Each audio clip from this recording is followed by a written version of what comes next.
자, 여러분 안녕하세요. 오늘도 즐거운 영어 시작해 봅니다. 두 단어를 한번 보자고요. 예를 들어 happy라는 단어를 한번 보고요. 그 다음에 study라는 단어를 한번 보겠습니다. 단어 외우실 때 뜻을 정확하게 외우셔야 돼요. 자, 이 happy는 다로 끝나는 말이 아닙니다. 그죠? 이 happy는 행복한이라는 의미를 가진 단어이고요. 이 study는 공부하다라는 뜻을 가진 단어입니다. 자, 차이점 있죠? 얘는 다로 끝났고 얘는 다로 끝나지 않은 녀석입니다. 그렇죠? 자, 이 happy라는 단어는 행복한 뭐뭐, 행복한 누구누구 이렇게 뒤에 오는 이름을 가진 명사를 예쁘게 꾸며주는 역할을 하는 형용사라고 합니다. 어려운 단어입니다. 그죠? 형용사. 얘는 동작을 나타내는 말입니다. 그죠? 공부하다라는 동작을 나타내고 중요한 건 반드시 다로 끝나게 되어 있습니다. 자, 이러한 녀석을 우리가 동사라고 합니다. 자, 그러면 왜 이렇게 구분해서 공부를 하느냐 하면 문장을 만들 때 아주 조심해야 되기 때문이죠. 자, 예를 들어 당신은 행복합니다 라는 문장을 만들고 싶을 때 우리는 You are happy 라는 말을 많이 썼습니다. 막 저절로 입에 나올 정도로 많이 외웠죠. 그죠? 그런데 이 happy라는 단어는 형용사이고 중요한 건 다로 끝나지 않기 때문에 항상 문장에서 혼자 이렇게 쓰이지 않아요. 예를 들어 이렇게 쓰이지 않는단 말입니다. 그죠? 너는 행복한 밖에 의미가 되지 않기 때문에 항상 다로 끝내주는 문장을 만들기 위해서 친구가 누가 등장한다? 바로 비동사가 등장을 합니다. 그래서 너는 행복한 이다 라는 의미가 어떻게 됩니까? 너는 행복하다 라는 다로 끝나는 문장을 만들어 줄 수 있는 것이죠. 그죠? 그래서 이렇게 형용사는 항상 누가 따라다닌다? 친구가 따라다니는데 이 녀석이 모든 걸 다 해준다고 생각하면 돼요. 반대말도 만들고 그리고 질문할 때도 도와주는 거예요. 이 친구가 다 해줍니다. 예를 들어 어떻게 합니까? 너는 행복하지 않다라는 부정문을 만들고 싶으면 you 하고 이 친구가 어떻게? 부정문이니까 not이라는 녀석을 끌어들여가지고 you are not happy 라는 문장을 만들어주는 거죠.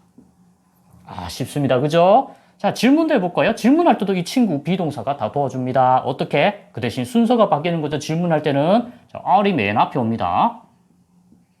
Are you happy? 하면서 어떻게? 물음표를 찍어주면 되죠. 이렇게 형용사는 친구인 비동사가 알아서 다 해주는구나. 그래서 반드시 비동사가 들어가야 다로 끝나는 문장이 되는구나. 이해되셨죠? 자, 그런데 이 study는 한번 볼까요? 이 study는 이 녀석 자체가 다로 끝나는 녀석입니다. 그래서 그냥 너는 공부한다라고 하면 you 하고 이 녀석이 필요가 없어요. 비동사가 필요가 없어요. 왜? 이 자체가 다로 끝나는 녀석이기 때문이다. 공부하다. 그죠? 여기 이다라는 말이 필요가 없습니다. 너는 공부하다 이다 말이 안 되죠. 그죠? 그래서 이건 필요 없는 겁니다. 동사는. 그냥 you study입니다. you study. 이야, 그러면 부정문. 아까 전에 happy란 녀석은 친구인 비동사가 와가지고 not으로 바꿔주면서 you are not happy라고 해서 알아서 다 해줬잖아요. 그런데 얘는 반대말인 부정문으로 바꾸려면 혼자 못해. 친구도 없어. 왜? 다로 끝나니까 친구가 없어요. 그죠? 비동사가. 그러면 누가 와서 도와줘야 돼. 그죠? 자, 이 동사를 도와주는 녀석이 오는데 바로 누가 온다? 바로 여기에, 요 자리에 do라는 녀석이 오는 거죠. do. 이 친구가 도와주네? 그래서 동사를 도와준다고 해서 얘를 뭐라고 합니다? 조동사라고 합니다. 동사를 도와주러 왔어요. 그죠? 그 뒤에 어떻게?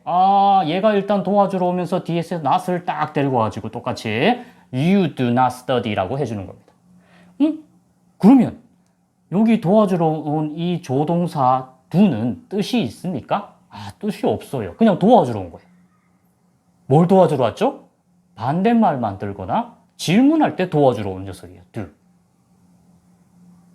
그러면 질문할 때는 어떻게 할까요? 아까 전에 비동사로 질문할 때는 비동사가 맨 앞에 왔죠? 얘도 마찬가지. 도와주러 온 조동사가 맨 앞으로 와가지고 Do you study? 라고 질문을 하는 겁니다. 그럼 얘는 그냥 조동사입니다. 조동사. 뜻이 없어요. 그냥 동사를 도와주러 왔어. 그런데 이 do는 인칭에 따라 살짝 바뀌는데 바로 she나 it이 주어가 되는 경우는 do가 아니라 누가 도와주러 온다? does라는 녀석이 도와주러 온다. 그 차이일 뿐입니다. 그죠? 여기도 우리 비동사는 사람이 따라 is도 되고 are도 되고 또 뭐도 됐죠? am도 됐다. 그죠? 그렇게 바뀌듯이 이 study라는 동사를 도와주러 온 이 do 동사도 do나 does로 바뀌게 됩니다. 자, 예를 들어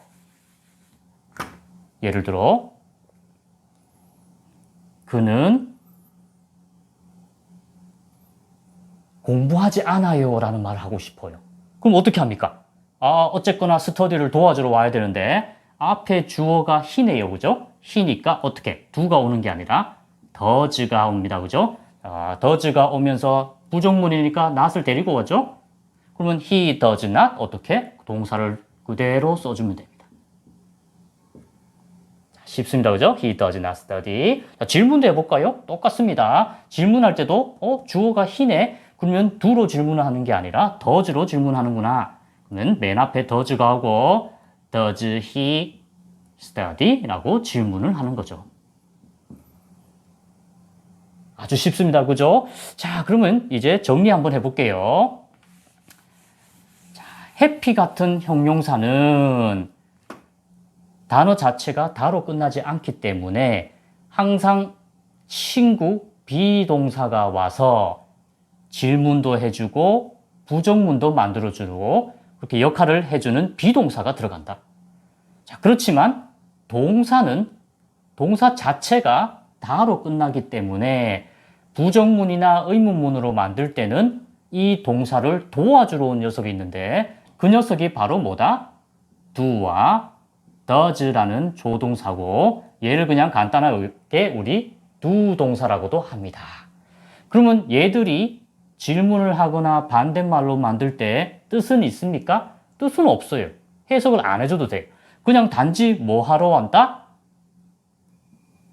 의문문이나 부정문, 반대말, 부정문 만들 때 도와주러 온 녀석이다. 그럼 누구를 도와주러 왔죠? 동사를 도와주러 왔으니까 얘를 뭐라고 한다? 조동사라고 합니다. 자, 오늘도 즐거운 하루 되십시오.